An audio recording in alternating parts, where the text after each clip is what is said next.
I can picture your surprised face when you saw the title. Let's make something clear here. I'm not talking about desperate marketing or the type of marketing that says all in your face, I just want to take advantage of the fact that you have a lot of money, a lot of followers, and a lot of fame. Nope. That's not what I'm talking about. I'm talking about how to create $1 million relationships to grow your coaching business with influencers in a genuine way. So keep watching. Someone at the beginning stages of their coaching business or just getting started with their coaching business, in fact, need to build an audience. And one of the quickest ways to build your own audience is actually to be in front of other people's audiences. In one of my last videos, we talked about how to market your coaching business through podcasting. So by being a guest on other people's podcasts. So you can check it right here. What comes first though, even before showing up in front of these audiences, is actually the rapport that you have with the leader of that community or with that podcast host or with that influencer. Is it someone that you love? Is it someone that you know, like, and trust? Is it someone who shares the same values as you? If that's the case, well, you might want to develop a relationship with that person, and you never know where that can lead. Subscribe to their list or comment on their stuff. Subscribe to their list and be that subscriber who replies once in a while in emails, not by saying just, oh wow, what a great email, but by really thinking about a thoughtful reply and adding interesting insights to what the person shared with you.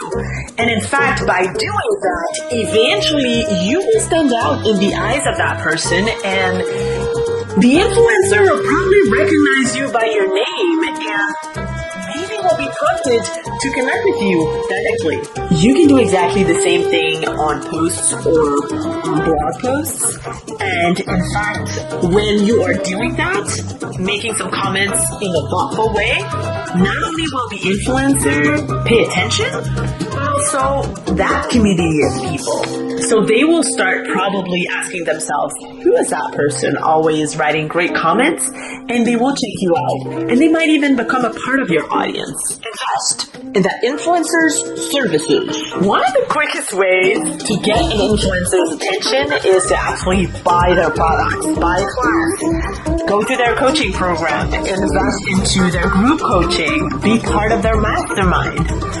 When you do that, well, you've invested, so you're already ahead of all the people who consume this stuff for free, okay? Second thing, be their best student. And I'm not saying that in a sucky way. I'm saying that because when you are their best student, well, you take care of really implementing and learning pretty well what you learn with them, and you get some results.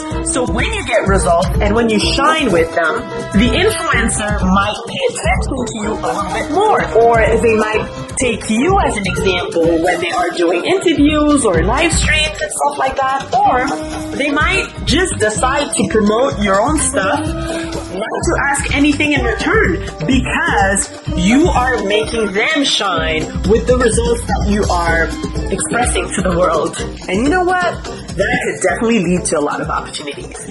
Yay!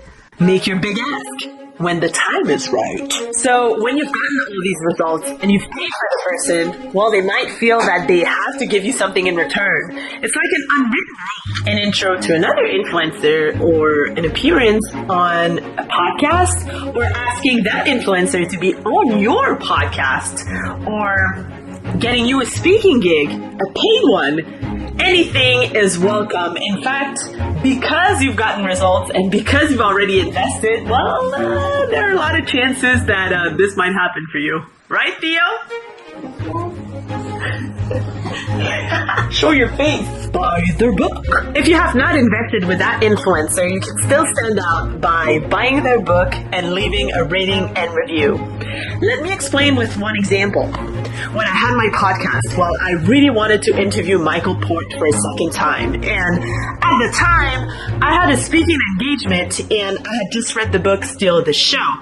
I implemented all the strategies that I found inside that book, and when I pitched my product at the end of that presentation, I closed 40% of the room.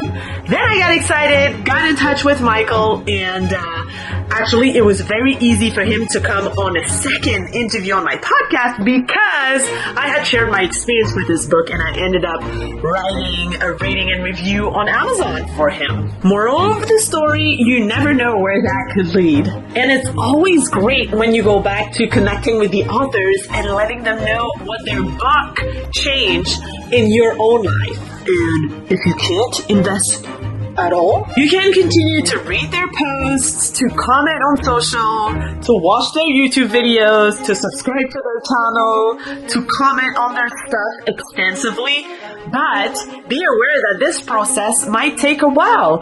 You can't just start commenting on someone's stuff and then 2 days later connecting with them and asking for something big out of them. This is called abuse. This is called profiting from the situation. I would say let it go for at least 4 to 6 weeks and be very consistent with the amount of engagement that you have with that influencer. And when you feel that the time is right, we'll ask for a private conversation. And even if you don't get it, as I said earlier in this video, well, you have the attention of a lot of people outside of that influencer. You have the attention of everyone who's seen your comments, everyone you interacted with, and everyone you engaged in a conversation with. Always care about the stuff that you're putting out there, especially on social media, because it never dies. And you never know who's reading and who's watching. In my next video, I show you how to network the right way. Click here to watch.